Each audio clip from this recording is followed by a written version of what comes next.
경상북도 안동시의 작은 마을, 청송리.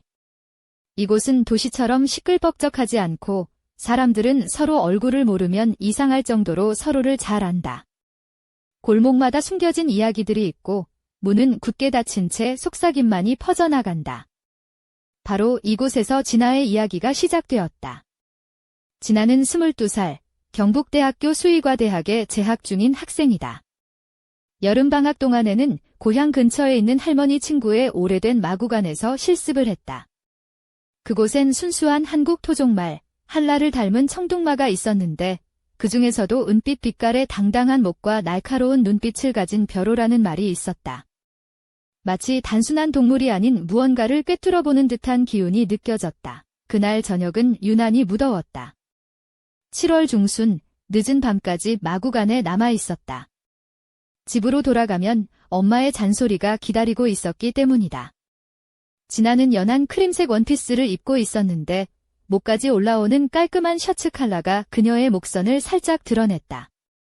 얇은 원단이었지만 몸매를 은근히 감싸는 느낌이라 왠지 모르게 기분이 묘했다. 발에는 낡은 고무장화와 먼지가 묻은 양말을 신었고 양말은 무릎까지 말아 올려 말 안장에서 미끄러지지 않게 했다. 벼로가 코를 킁킁거리며 그녀를 반겼다. 그 말은 이미 알았다. 오늘도 이야기가 시작될 것임을 이 지나는 마구간 한쪽에 쌓인 건초 더미에 앉았다. 벼로는 고개를 숙여 그녀와 숨을 맞추기 시작했다. 따뜻한 숨결이 그녀의 볼을 스치자 말보다 말이 필요 없는 묘한 편안함이 찾아왔다. 그녀는 손끝으로 벼로의 목덜미를 부드럽게 쓰다듬고 갈기 사이로 보이지 않는 매듭을 짓는 듯 손가락을 움직였다. 할머니는 늘 말했다. 그건 영혼을 묶는 거란다. 진아는 이 감각이 수의학적 관점이 아닌 한 사람의 여성으로서 느끼는 힘과 끌림임을 알았다. 벼로가 몸을 긴장시키며 반응하는 모습이 그녀를 더욱 설레게 했다. 그리 음탕하지 않고 거의 인간적인 교감이었다. 그녀는 목에 걸고 있던 은색 목걸이를 조심스레 벗어 말 굴뚝에 걸어두었다. 아버지가 오래전에 준 선물이지만 이미 오래전 가족의 기억 속에서 사라진 물건이었다. 이건 우리만의 비밀이야, 벼로. 속삭이자 말이 가슴팍에 머리를 부비며 지켜줄게라고 대답하는 듯 했다. 시간 가는 줄 모르고 2시간 동안 그녀는 그 자리에 앉아 있었다. 고요한 밤, 벼로의 숨소리와 가끔씩 꼬리로 내는 소리만이 공간을 채웠다. 갑자기 문이 딸깍 열리며 휴대폰 불빛이 들어왔다. 진아는 벌떡 일어나 원피스를 정리했다. 들어온 사람은 동네에서 진아의 친구 수민의 남동생, 17살의 민재였다. 호기심 많고 말이 많은 녀석이었다. 민재는 진아가 벼로 옆에 앉아 반쯤 흐트러진 모습에 충격을 받은 듯 눈을 크게 떴다. 아무 말도 안 하고 깊은 한숨만 내쉬었다. 너, 저 말이랑 대화해? 진아는 대답하지 않고 목걸이를 다시 걸며 벼로에게 괜찮아, 아무도 못 봤어 으라고 속삭였다. 그러나 마음 한켠에 불안한 종소리가 울렸다. 이것이 시작이었다. 며칠 동안 진아는 마구간에 가지 않았다. 무서워서가 아니었다. 민재가 본 것을 혹은 알게 된 것을 어떻게 받아들여야 할지 몰랐다. 마을은 소문으로 가득 찼고 진아가 길을 지날 때마다 사람들의 시선이 느껴졌다. 심지어 엄마도 점점 말을 아끼기 시작했다. 엄마는 진아 몰래 무언가 느끼고 있는 듯했다. 진아는 마음을 달래려 애썼다. 어느 날 짧고 화려한 원피스에 플랫폼 샌들을 신고 화장을 하고 머리를 뻣뻣하게 펴며 강한 여인의 모습을 연출하려 했지만 그 모든 것은 가면일 뿐이었다. 속은 떨리고 있었다. 그리고 이상하게도 그 벼로가 보고 싶었다. 마구간에 돌아왔을 때 모든 것은 예전 같았다. 그 특유의 먼지 냄새, 어둠 속 벼로의 몸짓. 하지만 진아의 발걸음은 흔들렸고 손바닥은 땀으로 젖어 있었다. 벼로는 코를 그녀 가슴에 대며 왔구나, 괜찮아 으라고 말하는 듯 했다. 진아는 속삭이듯 말을 건넸다. 여기선 진짜 나일 수 있어? 아무도 나를 몰라. 그러나 머릿속엔 민재의 시선이 맴돌았다. 그가 본 것을 이해하려 노력하면서도 그 침묵이 더 무서웠다. 다음 날 약국에 간 진아는 할머니 약사에게서 이상한 눈길과 함께 조심해라 라는 말을 들었다. 마을은 작은 카메라라도 설치된 듯 이미 모든 것을 알고 있는 것처럼 행동했다. 그날 밤, 진아는 평소와 다른 옷차림으로 마구간에 갔다. 긴 소매가 달린 면 원피스에 머리에 스카프를 두르고 마치 자신도 모르게 자신을 숨기려는 듯 했다. 벼로 옆에 앉기만 했고 말을 걸지 않았다. 그러나 벼로는 그녀 옆에 눕고 따뜻한 숨결로 조용히 있어도 돼. 난 내 옆에 있어 라고 전했다. 그때 문이 또 열렸다. 이번엔 민재가 아니었다. 동네 수의사인 동갑내기 형준이었다. 그는 진아를 향한 시선과는 달리 벼로에게는 무심했다. 너도 알잖아. 말들은 우리가 인정하기 두려워하는 걸 느낀다고. 그의 말에 진아는 아무 답도 못한 채 손을 꽉 쥐었다. 형준은 다가와 살짝 스카프를 만지며 너 혼자가 아니야? 하지만 조심해야 해. 진아느라고 속삭이고는 사라졌다. 그날 밤 진아는 목걸이를 벼로의 먹이통에 넣으며 내가 다시 나로 돌아올 때까지 지켜줘 라고 말했다. 벼로가 작게 울부짖는 듯한 소리를 냈다. 진아는 그때 비로소 벼로에겐 눈뿐 아니라 영혼이 있다는 걸 알았다. 그때부터 마을의 공기는 점점 무겁고 끈적해졌다. 하루하루가 꿀처럼 끈적이고 무더웠다. 낮에는 안개가 끼고 해 진력한 벌레조차 힘없이 날았다. 소문은 사라지지 않고 귓가에 맴돌았다. 엄마는 아무렇지 않은 척했지만 곧 말들이 널 결혼식에 부를 거야 라거나 내 눈이 저 말처럼 경계심 가득해졌다는 말들로 진아를 자극했다. 하지만 진아는 벼로에게 계속 가고 싶었다. 그것은 육체적 중독이 아니라 마음의 의존이었다. 벼로는 사람들에게서 느끼지 못한 진심과 정적, 수용을 주는 존재였다. 그날 밤 형준이 동행했다.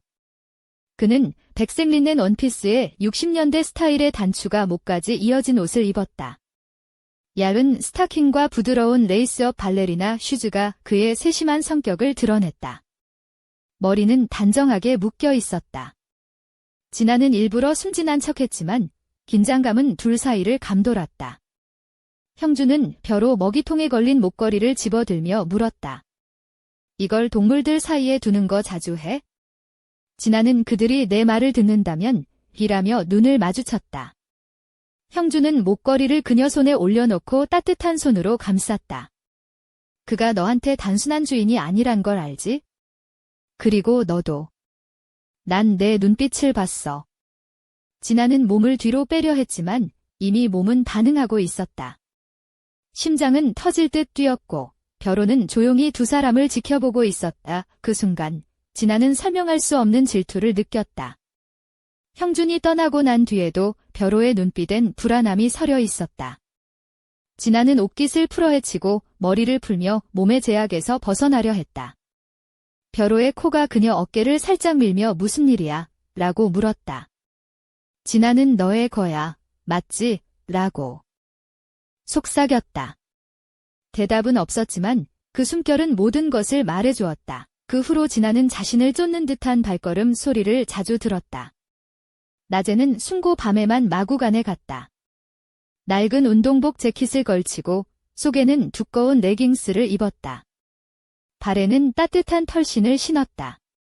아무리 봐도 평범한 모습이지만 얇은 잠옷천 때문에 피부가 숨쉬는 느낌이 그대로 전해졌다. 그 감각이 그녀를 더욱 자극했다. 마구 가는 밤에 또 다른 세상을 가졌다. 가로등 그림자가 벽에 길게 드리워지고 말들은 꿈속에서 발을 동동 구르며 벼로만은 깨어 있었다. 그 말은 진아가 올 것을 알고 기다렸다. 어느 날 밤 형준이 진아를 산책에 초대했다. 시골길을 따라 사과씨와 담배꽁초가 흩어져 있었다. 한참 침묵이 흐르다 형준이 물었다. 누구를 선택할래? 나. 아니면 그 말. 진아는 순간 무슨 말인지 몰랐다. 형준이 다가와 그녀 뺨에 손을 대며 말했다. 그 말에게 연인처럼 가잖아. 수의사가 아니라? 난 그 눈빛을 알아. 나도 그렇게 봤어. 그리고 지금도 바이 진아는 목이 메어 도망치고 싶었지만 그의 손이 손목을 잡았다. 세상에서 제일 부드럽게, 그러나 단호하게. 널 탓하지 않아. 오히려 이상할 정도로 좋아해. 금지된 걸 맛보고 싶은 기분이랄까? 하지만 알고 싶어. 너는 누구와 함께 있고 싶은지. 그가 너를 안아줄 수 있을까? 내가 떨 때 형준이 입맞춤을 하려 하자 진아는 물러서지 않았다. 그의 입술은 뜨겁고 촉촉했으며 마치 그녀가 사라질까 두려운 듯했다. 내일 밤 나도 마구간에 올 거야. 내가 진짜 너일 때를 보고 싶어. 형준은 그렇게 말하고 떠났다. 진아는 그 길에 홀로 서서 두 세계 사이, 두 마음 사이, 금기 사이에서 갈등했다. 그날 밤 창문에 테이프를 붙이고 누운 진아는 빗자루 소리와 심장 박동 소리를 세며 잠들지 못했다. 심장은 고장난 알람처럼 불규칙하게 뛰었다. 오늘 밤 모든 것이 달라질 것을 직감하며 진아는 한밤중에 실크 소재의 긴 소매 드레스를 입고 마구간으로 향했다. 그 아래는 엄마 몰래 산 레이스 속옷이었다. 맨발의 머리는 풀려 흩어져 있었고 드레스 자락은 마구간 바닥에 부드럽게 닿았다. 마치 마녀처럼 혹은 희생양처럼 혹은 그 두 가지 모두 같은 기분이었다. 벼로가 그녀 발걸음을 듣고 킁킁거리며 불안해했다. 눈은 어둠 속에 반짝였다. 진아는 그의 옆구리를 쓰다듬으며 속삭였다. 오늘은 우리가 혼자가 아니야? 문이 열리고 형준이 조용히 들어왔다. 검은 스웨터의 손은 주머니에 넣고 시선은 그녀에게 고정되었다. 그는 벼로를 보지 않았다. 오직 그녀만을 봤다. 난 내가 나를 이해하길 원해. 내가 벼로 옆에서 진짜 너가 되는 모습을. 형준이 다가오자 진아는 고개를 끄덕였다. 그는 마구간 입구에 서서 말에게 다가가지 않았다. 진아는 벼로 이마에 손을 얹고 숨을 맞추었다.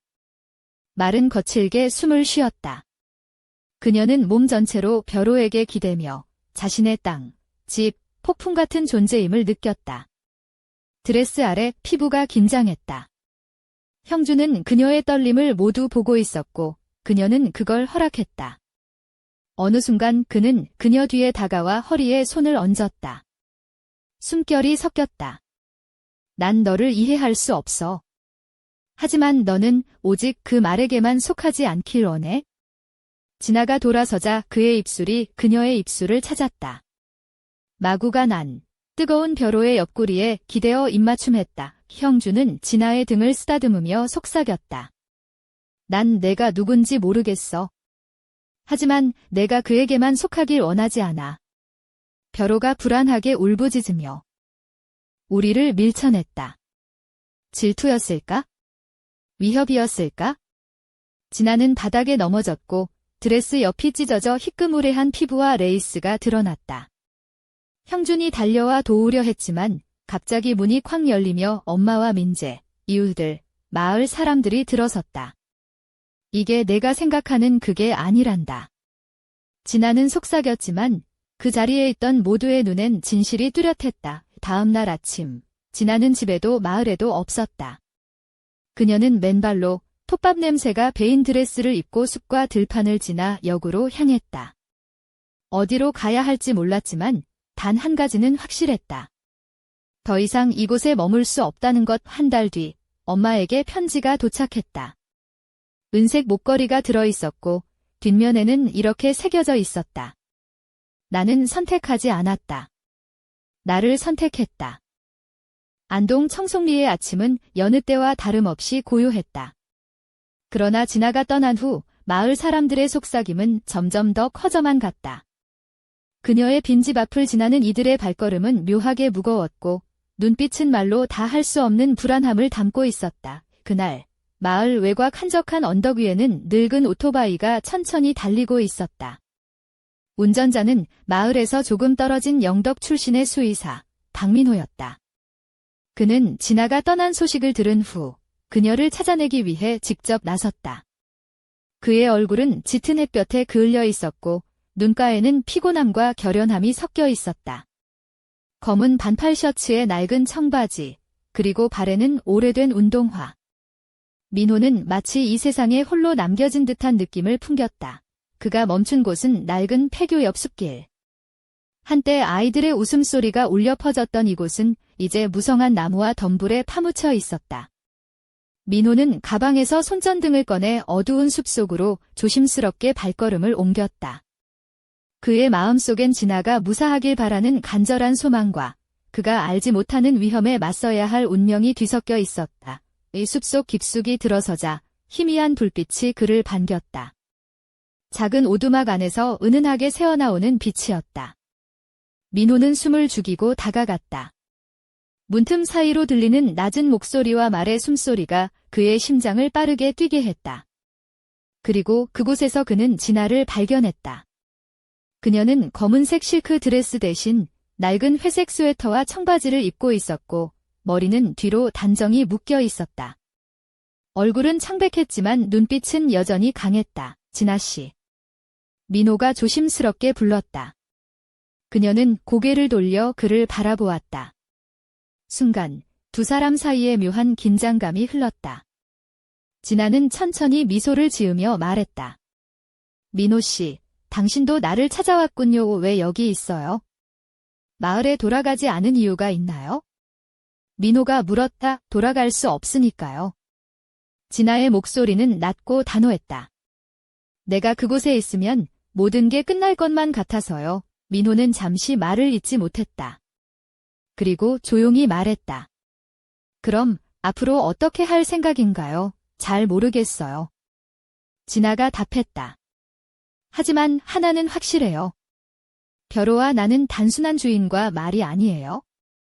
뭔가 더 깊은 연결이 있고 그것 때문에 이 마을도 내 인생도 달라졌어요. 민호는 고개를 끄덕이며 말했다. 그런데 그 무엇이 무엇인지 누군가는 반드시 밝혀야 할 거예요. 그 순간 밖에서 낡은 나무 문이 삐걱거리며 열렸다. 숲바람과 함께 차가운 공기가 밀려들었다. 민호와 진아는 동시에 고개를 돌렸다. 어둠 속에서 희미한 그림자가 나타나더니 점점 선명해졌다. 그 그림자의 얼굴은 익숙하면서도 낯설었다. 바로 형준이었다. 내가 너희를 찾을 줄 알았지? 형준의 목소리는 냉랭했고 눈빛에는 복잡한 감정이 얽혀 있었다. 하지만 이건 단지 시작일 뿐이다. 진아와 민호는 서로를 바라보았고 그 순간부터 미스터리한 이야기의 새로운 장이 펼쳐질 것임을 직감했다. 숲속 어둠은 점점 깊어졌고 그 속에서 숨겨진 진실이 서서히 드러나기 시작했다. 밤하늘에 달빛이 희미하게 내려앉은 청송리 숲속 오두막 안, 진아는 형준과 민호가 마주선 사이에 서 있었다. 그녀의 긴 흑발은 바람에 살짝 흔들렸고 짙은 감색 니트와 청바지 차림에도 불구하고 그 눈빛은 결코 흔들리지 않았다. 형준은 검은 스웨터를 입었지만 그 차가운 표정 속엔 알 수 없는 감정들이 교차했다. 민호는 고개를 숙인 채 두 사람을 조심스레 바라봤다. 진아, 내가 여기서 무슨 짓을 하고 있는지 설명해줘. 형준의 목소리는 낮고 무겁게 울렸다. 진아는 한숨을 내쉬며 말했다. 나도 잘 모르겠어. 다만 벼로와 나 사이에 뭔가 특별한 게 있다는 걸 느껴. 그리고 그것 때문에 마을 사람들까지 이상하게 굴고 있어. 민호가 조용히 말했다. 말은 단순한 동물이 아니야. 그들이 느끼는 감정과 에너지는 우리가 상상하는 것 이상이지. 형준이 고개를 끄덕이며 덧붙였다. 하지만 그게 이렇게까지 큰 파장을 일으킬 줄은 몰랐어. 진아, 너에게 위험한 일이 닥칠 수도 있어. 진아는 그의 말을 무시하듯 벼로가 보살피던 곳을 향해 고개를 돌렸다. 벼로가 다쳤어. 다리가 조금 절고 있어? 그걸 숨기고 있었지. 형준과 민호는 놀란 눈빛으로 서로를 바라봤다. 민호가 재빨리 진아 옆으로 다가가 말했다. 그럼 당장 치료가 필요해. 지금 이 순간에도 벼로는 고통 속에 있을 거야. 형준은 입술을 꽉 깨물며 말했다. 내가 도울게. 수의사로서 말의 상태를 정확히 진단해야 해. 진아는 고개를 끄덕이며 말했다. 하지만 나 혼자서는 무서워.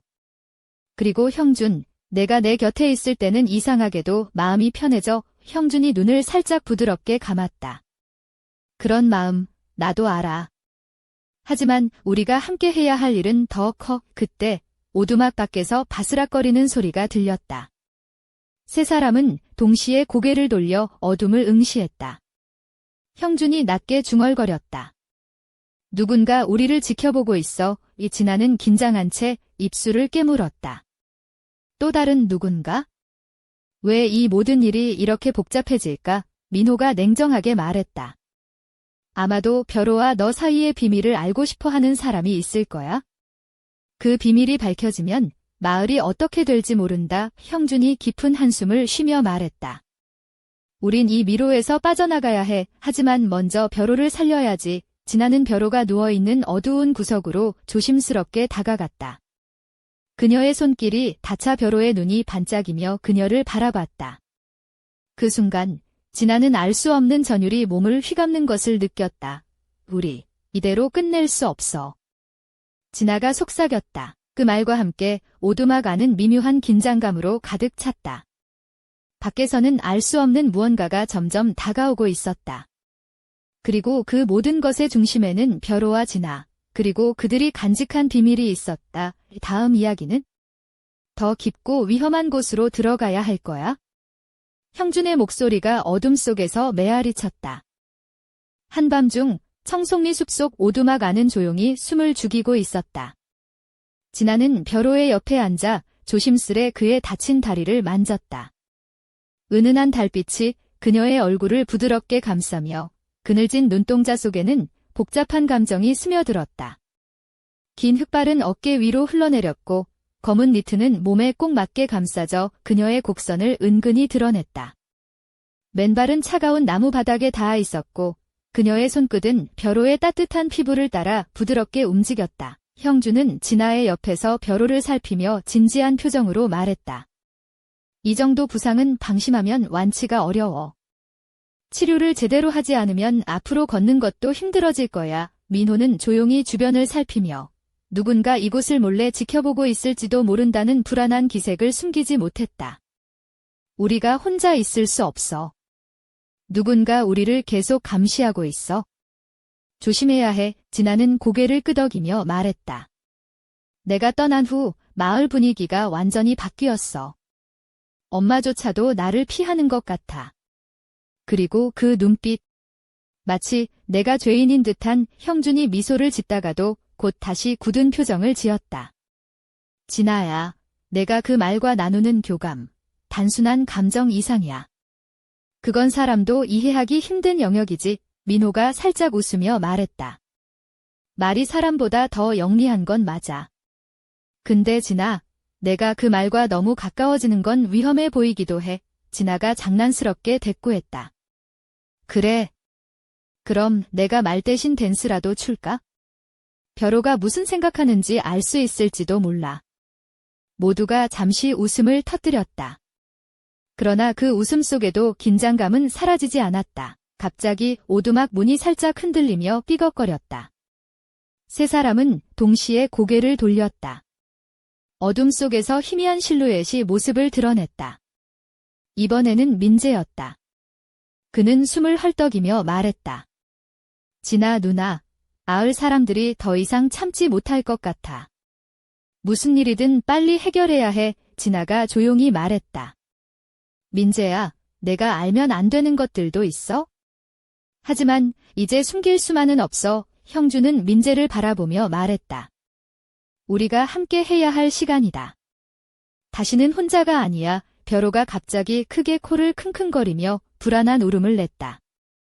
그것은 마치 다가오는 위험을 알리는 신호 같았다. 진아는 벼로의 목덜미를 꼭 감싸 안으며 속삭였다. 우린 함께야. 그 누구도 우리를 갈라놓을 수 없어. 그 순간 숲속 어둠이 더 짙어지고 바람은 차갑게 불어왔다. 오두막 밖에서는 알 수 없는 목소리들이 희미하게 들려왔다. 이들의 이야기는 이제 막 시작되었을 뿐이었다. 다음에는 우리가 마주칠 진짜 어둠에 대해 이야기할 거야. 형준의 목소리가 낮게 울려 퍼졌다. 그리고 그 어둠 속에서 누가 친구이고 누가 적인지 밝혀질 거야. 어둠이 짙게 깔린 숲속 오두막 안. 진아는 벼로의 부드러운 갈기를 손가락 사이로 천천히 넘기며 깊은 생각에 잠겼다. 그녀가 입은 짙은 남색 니트는 몸에 딱 맞아 은근한 곡선을 드러냈고 찢어진 청바지 사이로 보이는 다리는 긴장감과 동시에 섬세한 여성미를 풍겼다. 벼로는 그녀의 손길에 반응하듯 무겁게 숨을 내쉬며 고개를 가까이 밀어왔다. 형주는 어둠 속에서 조심스럽게 벼로의 다친 다리를 조심스럽게 살폈다. 여기 염증이 심해. 제대로 치료하지 않으면 큰일이야. 그의 손길은 조심스러웠지만 그 속에는 단단한 결의가 담겨 있었다. 진아, 내가 이 관계를 숨길수록 마을 사람들의 의심은 더 커질 거야. 민호가 날카로운 눈빛으로 말했다. 그는 검은 낡은 가죽 재킷을 걸치고 있었는데 그 무심한 차림새와는 달리 그의 눈은 따뜻함과 결단력을 동시에 품고 있었다. 진아는 잠시 침묵하다가 낮게 말했다. 내가 이 마을에서 벗어나지 못하는 이유는 벼로가 나를 필요로 하기 때문이야. 그리고 나도 그에게서 도망칠 수 없어. 형준이 고개를 끄덕이며 말했다. 어쩌면 너희 둘 다 서로에게 필요한 존재일지도 모르지. 그 순간 오두막 문이 커다란 소리와 함께 열리며 바람이 휘몰아쳤다. 모두가 긴장한 채 문 쪽을 바라보았다. 어둠 속에서 나타난 것은 마을의 이장, 박영길이었다. 그는 두툼한 점퍼를 입고 있었지만 그의 눈빛은 냉철하고 무자비했다. 진아, 이건 마을 사람들 모두가 감당할 수 없는 일이야. 박영길이 단호하게 말했다. 벼로와 내 관계가 알려지면 마을은 혼란에 빠질 거야. 너희 둘 다 위험해질 수 있어. 진아는 굳은 얼굴로 대답했다. 감당 못할 혼란이라면 지금까지 숨겨온 진실 때문에 더 큰 혼란이 올 거예요. 나는 벼로와 함께 진실을 마주할 거예요. 형준과 민호는 서로를 바라보며 묵묵히 고개를 끄덕였다. 우린 내 편이야. 하지만 경계를 늦추면 안 돼. 형준이 말했다. 박영길이 무겁게 숨을 내쉬며 말했다. 그럼 이 모든 것을 끝낼 방법을 찾아야 할 텐데. 그 순간 벼로가 갑자기 크게 울며 고개를 들어 어둠 속을 향해 코를 킁킁거렸다. 모두가 그 시선을 따라 고개를 돌렸을 때 숲속에서 희미한 불빛이 반짝이며 점점 가까워지고 있었다. 진아는 벼로의 목을 꼭 끌어안으며 속삭였다. 무슨 일이 일어날지 몰라도 우린 함께야. 그들의 이야기는 끝나지 않았다. 오히려 이제 막 새로운 장이 열리고 있었다. 다음에는 진짜 어둠과 마주할 시간이 올 거야. 형준의 목소리가 낮게 울렸다. 그리고 그 어둠 속에서 누가 진짜 적인지 밝혀질 것이다.